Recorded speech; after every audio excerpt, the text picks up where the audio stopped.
Hello, my little PowerCats, and welcome back to Along the Edge. Okay, where we last left off, bunch of things happened. Daphne's mom came back, stuff like that. So that's always cool.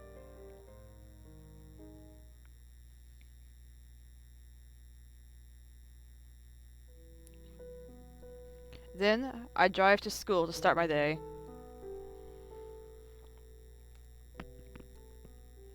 The holiday season arrived fast. I spent it at home with mom and the beer teens. It's much more lively at the castle now with mom and Frank who can't stop bickering with each other. Yves Mortier hasn't shown up, not since he came to present his offer to me when mom got in the way of his plans. I decided not to worry about it for the time being. I need to get my head around everything I've learned. If I feel impotent in the face of this threat, but I know my best weapon against the local dogmatism is still my skeptical scientific mind. I've used the school break to prepare my classes in advance, and I'm immersed in the program of the next trimester. It helps take my mind off things. Preparing basic geometry exercises helps clear my head. Of course, Frank was eager to see the inside of the tower. But when I showed him the library, he was mainly interested in the carpentry in the ceiling. And really, the construction is exceptionally sturdy and well maintained. Yeah, perhaps it's foolish but the way he looks at things, his down-to-earth nature, helps me keep things in perspective. I still have the strange dreams, but they're different now. I'm still in the forest, but there's no more pool, no more sphinx. I've given up trying to make sense out of it. Each time the dream ends with my encounter with the strange beast, we watch each other. I feel like it's trying to tell me something, but it can't speak. It's if it wanted something from me. Then it hurls itself at me, and I wake with a jolt. Maybe the creature represents the multi-years. January. Then class started again. I was glad to see my students again. I forgot to start my timer. It was only a 2-week break, but it had been long enough for me to miss them. Particularly young Clemence Matthew in 9th grade.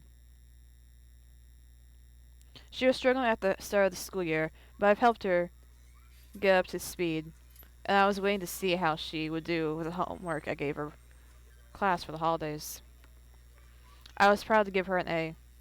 If she goes on like this, she'll be able to get into senior high school instead of repeating the year or settling for an apprenticeship, as the other teachers have suggested during the staff meetings. My efforts don't go unnoticed, and at the end of the month, I'm called into the director's office. The secretary implies that it's for good news. When I enter the director's office, Jean Chastanet beams at me. He seems to be in an almost elated mood. Ah, Miss Delator. Come in, have a seat. Mr. Chastanet? I have some excellent news. Do you recall our discussion last year? Well, yes, of course. You promised me a permanent job, didn't you? Ah, I see you haven't forgotten. I like my job. I'm starting to get my bearings in the village. It goes without saying that your office piqued my interest. Miss Delator, we understand each other completely. Well, the icing on the cake is that I've just received Mr. Mueller's inspection report, and he has nothing but praise for you. I suppose you have heard something through the grapevine. So I dare say you're aware Mr. Galvin is about to retire, the poor chap, with all the health issues he's had. Well, without wanting to listen to rumors, the news has already gone twice around the staff room. For my part, I've made a few phone calls to the local education authority, and believe it or not, his job will be open from the start of the school year. Considering the quality of your teaching, I persuaded the administration that the post should be offered to you. What do you say? I think about it for a minute, but the answer is evident. I love my job, and being able to teach only a few minutes away from the castle, it's priceless. I'm delighted. Perfect. The only condition is that you pass your certifications during the summer break, but I don't imagine that will be a problem, will it? Without waiting for me to answer, he goes on. Oh, and I've heard about your mother, Sophie, is back in the village? Yes, that's right. Yeah, she came to help me settle in. Oh, that's good. Do give her my regards. We were quite close when we were younger. Oh, I will. I'm sure she'll be glad with her reputation around here. No need to remind me. What a shame it didn't work out between her and Yves Multier. That would have buried the hatchet once and for all. Oh, do they date? I'm sorry, her and Yves Multier? What do you mean by that? They dated. Oh, you didn't know? I really should learn to bite my tongue, as they say. Seeing my puzzled face, Chestnut must have realized that he had to react quickly before I drowned him in questions. But it's not my place to tell you about all of that. Let's stick to the work, if you don't mind. Once again, congratulations on the permanent post. Have a good day, Miss Stellator. He picks up a random file from his desk and pretends to read it attentively, carefully ignoring me. I know he won't tell me anything else, but now I also feel that someone has been very careful not to share some information. I stand up and take my leave of Mr. Chastanet. This evening, Mom and I will certainly be having a little chat. When I get home, Mom is preparing dinner in the kitchen. She looks up as I come in, and she must realize that I've got something on my mind. Daphne, is everything all right? You got a face like a wet weekend. Okay. We have to talk, Mom. I talked to Jean Chastanet today. Oh, is something wrong at the work? Not at all. On the contrary, I'll have a permanent position here in September. That's excellent news.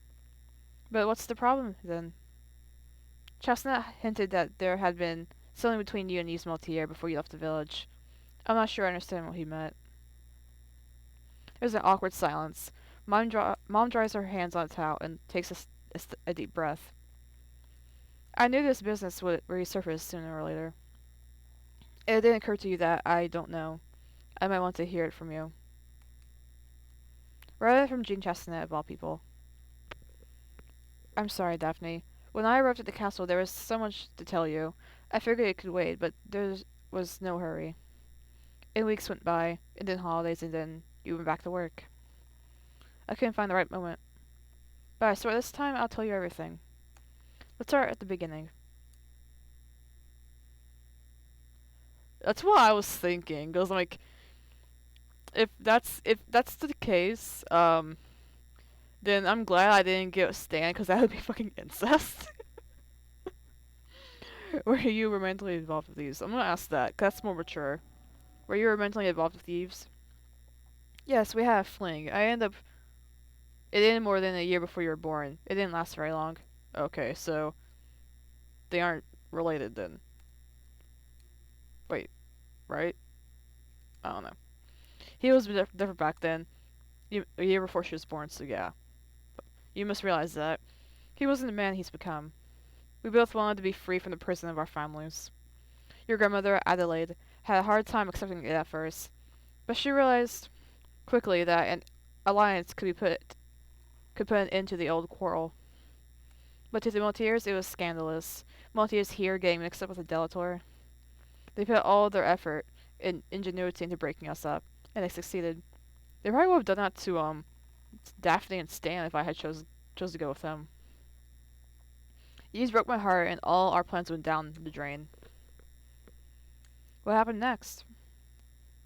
It took me a few months to get myself together. I did some things I'm not proud of during that time. I wanted to hurt Yves as much as he hurt me. I slept around. Oh. I want to get a reaction from him to make him see. It was stupid, I know, but we were only 18. And then I got pregnant. So he was my father. Do you even know? No, I've never been sure, and it didn't matter, not to me, nor to your grandmother. It was the tradition. Women have always been at the head of House Delator. Some of our ancestors took partners, as your mother did, but most remained single or had several lovers during their lives. The fact that there was no father, somehow, the way things were meant to be. The only thing I'm sure of is that it wasn't Yves. Well, that's good. And then, was it your pregnancy that made you leave the village? In a way.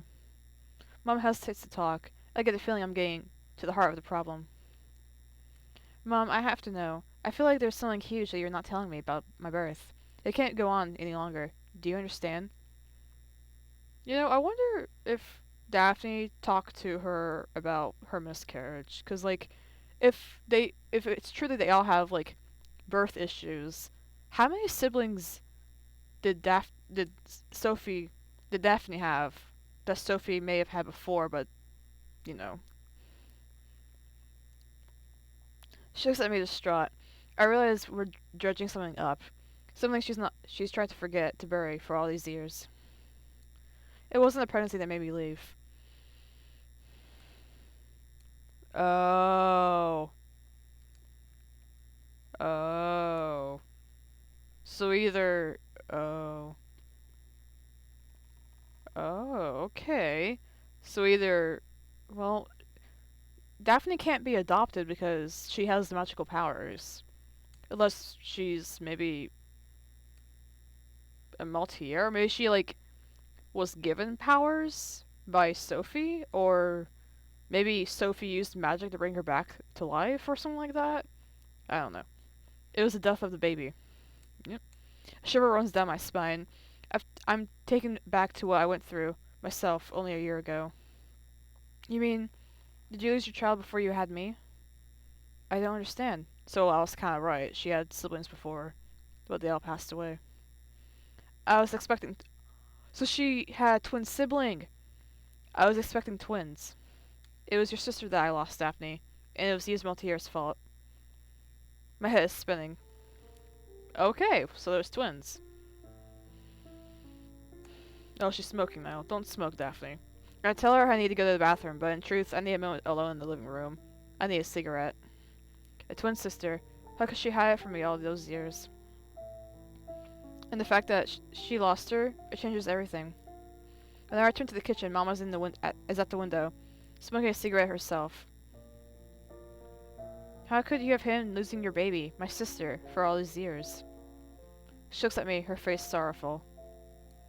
What happened? What would it have changed? Besides, how can you blame me for keeping it quiet when you went through the same thing yourself? Oh, so they did talk about it. Oh, don't look at me like that. I grilled Frank and he ended up telling me everything. I know you lost a child. It's our curse, for over a century, since the Maltiers offered our children in sacrifice. Yeah, I'm gonna ask that. Do you think Yves might have sacrificed my baby? Do you think Yves might have sacrificed my baby? It's the only explanation. Each generation of Maltiers offers the firstborn of the Deltors. That's how they took power in the village and how they keep it. Generation after generation, they've weakened our line. Your grandmother was sure that because you survived and were, in fact, the firstborn, you'd be the one to break the cycle. That's why I left. I didn't want her to have any say in your upbringing. Her expectations of you would have been unendurable.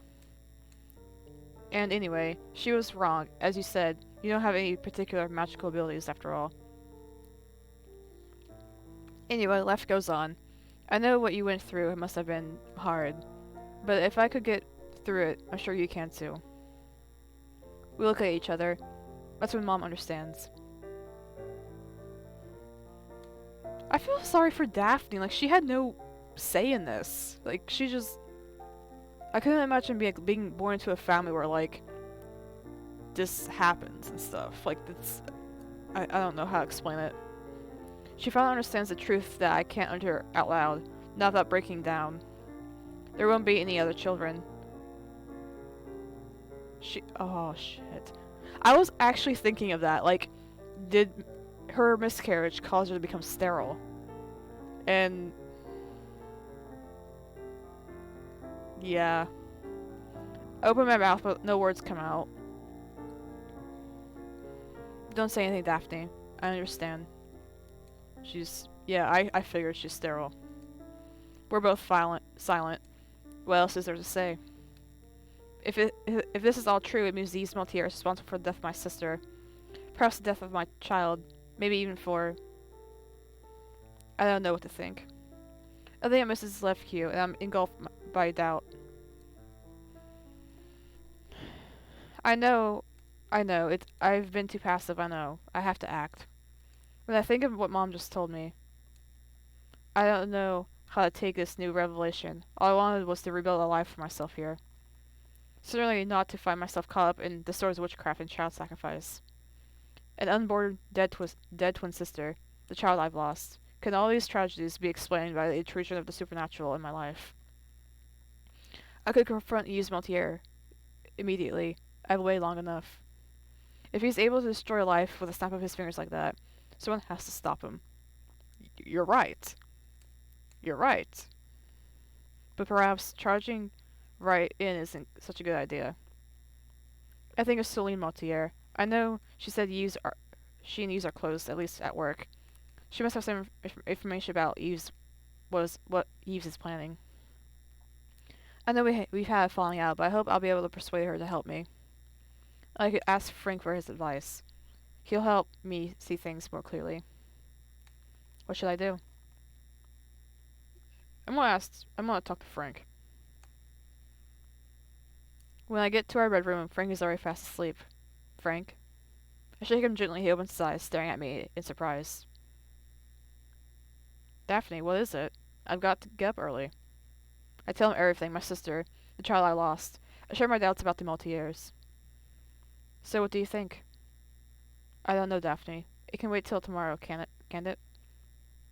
It's late. Let's sleep on it. Besides, going to knock on Maltier's door in the middle of the night, the man's as dangerous as you say he is. I don't know. It would, it would, would it be more reasonable to talk to Slim, wouldn't it? Turned off his bedside lamp and buried his head under the covers. What should I do? Talk to Celine tomorrow. I decided to follow the voice of reason. It's wiser to wait and talk to Celine tomorrow. When I sleep under the covers, I already know what. No, it's not gonna get much. I'm not gonna get much sleep tonight. I go to the town hall the first thing the next day. The receptionist gives me directions, and I embark on a complicated treasure hunt. I finally enter a large office where I find an agitated Celine, phone in hand. There's a box in the corner of the room, half full of files and a photo of Pierre Yves, which look to have been thrown in quickly. Celine seems lost in thought, indecisive. I speak to her several times before she realizes I'm there. She stares at me, surprised. Daphne? I've been trying to call you for the last 10 minutes. Really? She seems lost. But what are you doing here? Well, actually, I want to talk to you about your father. Look, I know we had a misunderstanding, and I'm sorry if I hurt you, but I really, really need your help. No, it's all my fault. I've been living in a lie for years. I wasn't ready to accept the truth. Oh, okay, so that's good.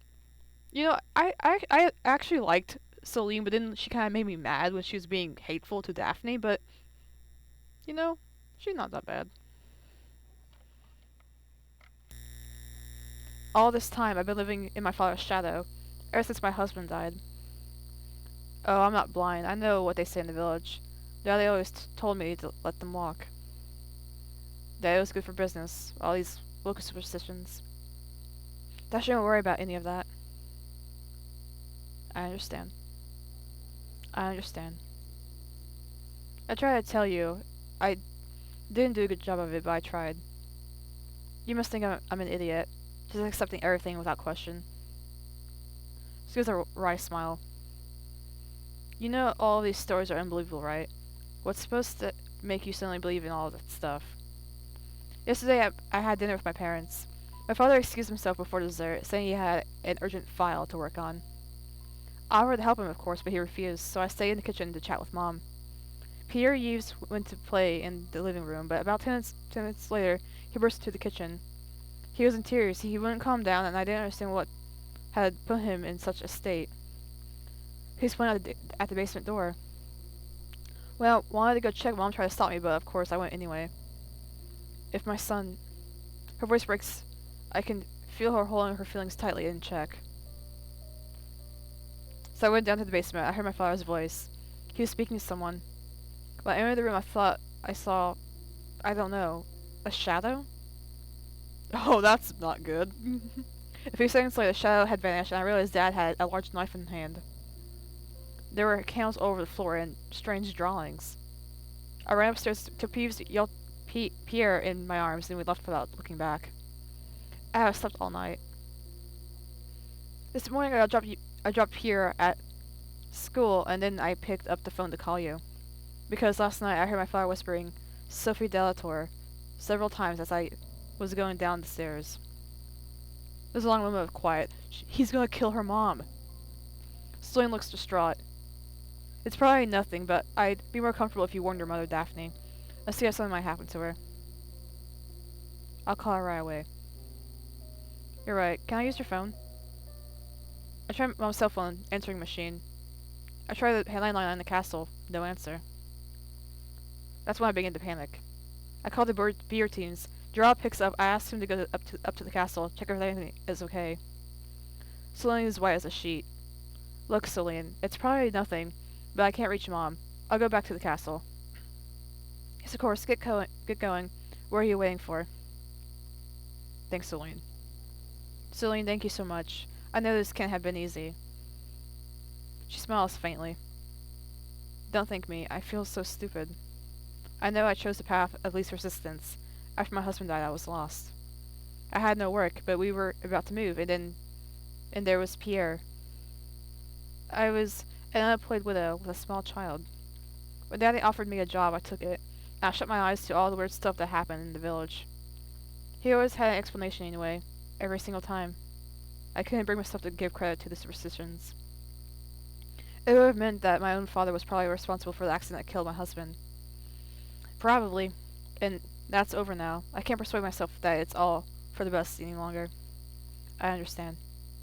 You know, I would offer to, like, have Celine stay at Sophie's house, at Daphne's house, because, like, it's a big castle. She can stay there. Oh, and if you need anything, you know where to find me, okay? Thank you, Daphne. I might take you up on that. Yeah, like, move in with her. I hug her, then run to my car. Oh, no.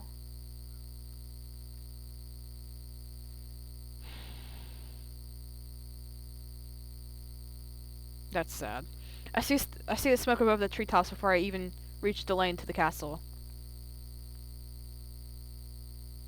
When I get to the courtyard, I find a shocked Mr. Beertine surrounded by a team of firefighters. Oh, Miss Daphne, it's a good thing you called me so quickly. What happened? I found your mother's unconscious in her room. There was smoke everywhere. If you hadn't warned me, I'd rather not think about it. The ambulance just left. Nurse said she'd been very lucky. Okay, she's okay. Do you know how the fire started? Oh, Mr. Beertine, it's probably my fault. Your mother must have wanted to light a fire in her room. The chimneys haven't been slept in for ages. It's not your fault, Mr. Beertine. And if you hadn't been there to save her, a fireman comes over. Are you the new owner? Yes. Hello, madam. I'm Captain Ribiere. Your mother was very lucky Gerard got to her so fast. It wasn't very smart of him to run into the house like that, but it's probably thanks to him that she's alive. Well, otherwise the fire's been... You got lucky there too. It wasn't just a chimney fire. There's no structural damage, but you'll have to change some of the wallpaper. Thank you so much, Captain. Do you know where my mother's been sent? We may only be a small town, but we do still have a small emergency center. For the time being, anyway, you'll find her there. Protect her with your life there. I don't trust anyone going in there. I spent the evening at the hospital. The doctors tell me they're doing all they can. Their mom isn't out of the woods yet, and that her chances are not good. Frank arrives soon after. We wait tensely in the waiting room, hoping she'll regain consciousness. Hoping that the doctors will tell us we can see her, and hoping they'll finally say that she'll be alright. I'm glad to have Frank with me. His calm and his fortitude in the face of every trial. It's reassuring. He tries to make me relax, to get a smile out of me. I'm way too worried for that, but I'm touched that he tries, really. Just as I had fallen asleep, curled up in the chair in the waiting room, a man in a white coat wakes me gently. Mama's woken up. She's weak, but she's still alive. Doctors have decided to keep her under observation for a few days. I don't know what to think. If Celine hadn't warned me, my mother would be dead. Asphyxiated, but for sure. Do I believe that it's just a coincidence? Frank takes me home without saying a word. Days pass by in a daze. I've lost all notion of time. Is it Wednesday? Thursday? I don't know. Not anymore. Getting my mother back, just to almost lose her again, so suddenly. Is Yves Mortier really responsible for her accident? I think so. Is all this nothing but some cosmic curse that will continue to persecute me? Since I lost the baby, the inheritance, moving house, I'm lost. I hear the doorbell. There's somebody at the door. Is it Yves Mortier come to torment me? I don't have the strength to get up, even less to go answer the door. I wait for someone to answer. I call out to Frank, but there's no answer. Has he gone out? The doorbell rings again. I crawl off the sofa and get into the entry hall. I hesitate again for a second. Then I muster up my courage to open the door. There's a young woman waiting behind the door. A strong national education vibe coming from her. Hello, Daphne Delator. Yes? I'm Emmanuel Dupuy, the teacher you've been substituting for. Pleased to meet you. Would you like coffee? Oh, pleased to meet you. Would you like coffee? Oh, that's kind of you, but I wouldn't want to impose. I was just coming to give you this. She gives me a large bouquet of flowers. From everyone at the school. I take the bouquet. Well, thank you. You shouldn't have. We heard about your mom. We all chipped in. The staff all send you their regards. They were very affected by what happened to you. To be honest, we've all had enough of the Maltese and their affairs. I had enough too. As you can guess, I had more than enough too. Oh, I understand perfectly. Please, know the whole school is behind you. And I don't know if you've been into the village recently, but I can assure you that we're not the only ones. Really? I've always been aware of some hostility there. That doesn't surprise me. People around here are pretty wary. They need time. I promise you, all the village was shocked by what happened. Of course, the Maltese have their supporters, but most people around here have had it up to here with their scheming. Well, that's it. I won't keep you any longer. I did want to meet you, though. I felt kind of angry with myself for leaving you, my students, without even meeting you. It was a difficult pregnancy. I was on a bed rest, and now I'm up to my neck in diapers and bottles. Chestnut told me you'd been staying with us next year? Well, yes, I mean, if I manage to pass the exams this summer. I'm sure you'll do fine, and I'm glad we'll have the chance to get to know one another next year. Till then, if you need anything, give me a call. Thanks a lot, Mrs. Dupuy. Please call me Emmanuel. See you soon? I stand on the doorstep, a bit stunned. She turns her car and disappears around the bend. But that was the last thing I expected. Thinking about it, I'm impressed. Organizing a fundraiser like that, in the staff room, she must have a lot of patience and self-control. The rest of the week speeds by like lightning. I spend some of the days working at the school, then rushing over to the hospital to be at my mother's bedside. I know Yves won't stop now. I'm glad to have Frank with me. He does his best to reassure me that I can tell he's a bit out of his depth. It doesn't prevent him from getting on with things. He takes care of Mom when I can't be there, and he's completely taken charge of all the daily chores.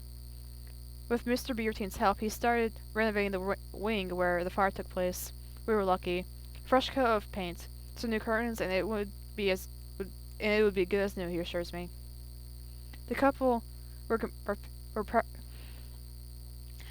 particularly distressed by the accident. Mr. Beertine is even more impenetrable than usual. As for Mrs. Beertine, she's been making herself scarce. I doubt she's been out of the lodge much in the last few days. But what surprised me the most are the messages of support from the village. I didn't realize that on the heels of Emmanuel Dupuy, so many people would reach out with their best wishes and their support. That's why when Mom finally gets out of the hospital, I'm only half surprised to see a small reception committee waiting for us in the courtyard. Mom and I look at each other. I can tell she's deeply moved by the attention. She's still too weak to stay outside in the cold, so I take her to the door, Then once she's safely inside in the warm, I turn around to thank everyone for coming. That's when I see a big Sudan coming up the lane and figure that in the figure of Yves Multier getting out of the car and coming toward me. When he reaches me, he greets me with a sardonic little smile, then turns to face the group. Out of the corner of my eye, I see Mr. Beertine striding toward the lodge. When I started to check in on Mrs. Delator, following her terrible accident, I didn't think I'd be interrupting a revolution. I know why you're here, and it's certainly not to check in on my mother. Really, Daphne? You impugn my motives. To his audience he adds, You know, usually the rebels start with their torches and pitchforks in the town square to storm the evil queen's lair, not the other way around. He's trying to manipulate them! Oh my god! And let's face it, you all have very short memories. And now he's calling them idiots. How many of you feed your families thanks to the sawmill? He points at a man in the crowd.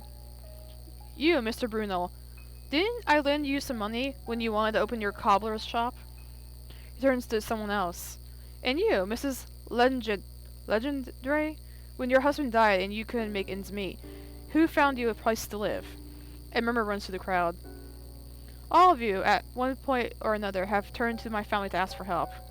And now what? You stab me in the back? You just own me after everything I've done for you? You put your trust in a stranger? As he's put a dramatic hand to his head, a vision of profound disappointment, someone in the crowd cries out, But she's a Delator! A Delator? For over a century, the Delators have cloaked themselves in their so-called dignity, while we, the Maltiers, did everything to make the village prosper. What's up with their ancient glory? A decaying castle.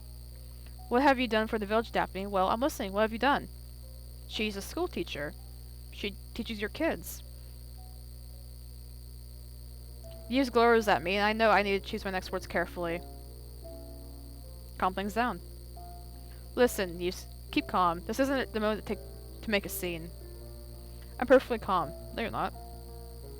I come back to the hospital to find you here, at my door, threatening me, when everyone else has offered only support and friendship.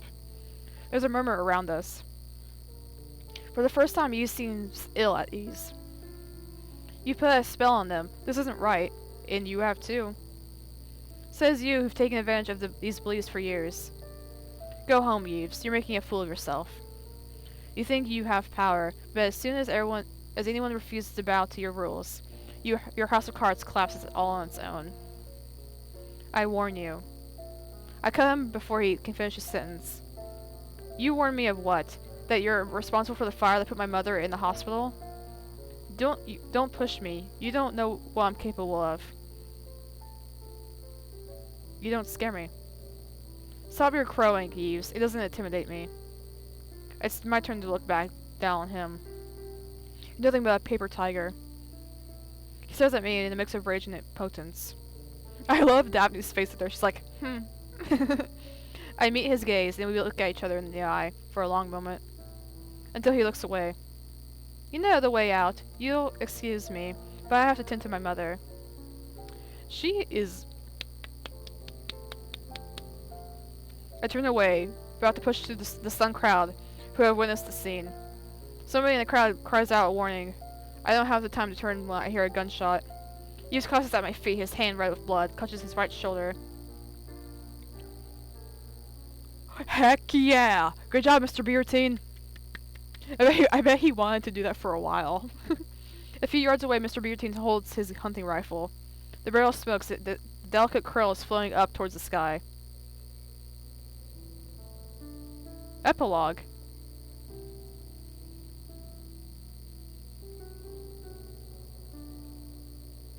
Sure. Well, we're getting near the end, so only one more episode till it's over. That was amazing. That's really cool. I'm enjoying this so far. A lot actually. I love Sears Isle, but I'm enjoying this a lot more because it's more like in our time period rather than like ancient Europe. But this is really cool. Yeah, if you want to follow my social media, links are in the description. If you want to watch my other videos, I posted some shorts of me messing with some exotic animals. I went to the Ackman Center today, which is really cool. I got to pet wolf dogs, kangaroo, and Eldon, which is like a giant like deer like animal. Really cool. I'll see you in the next video, which will probably be tomorrow. Goodbye, my PowerCats.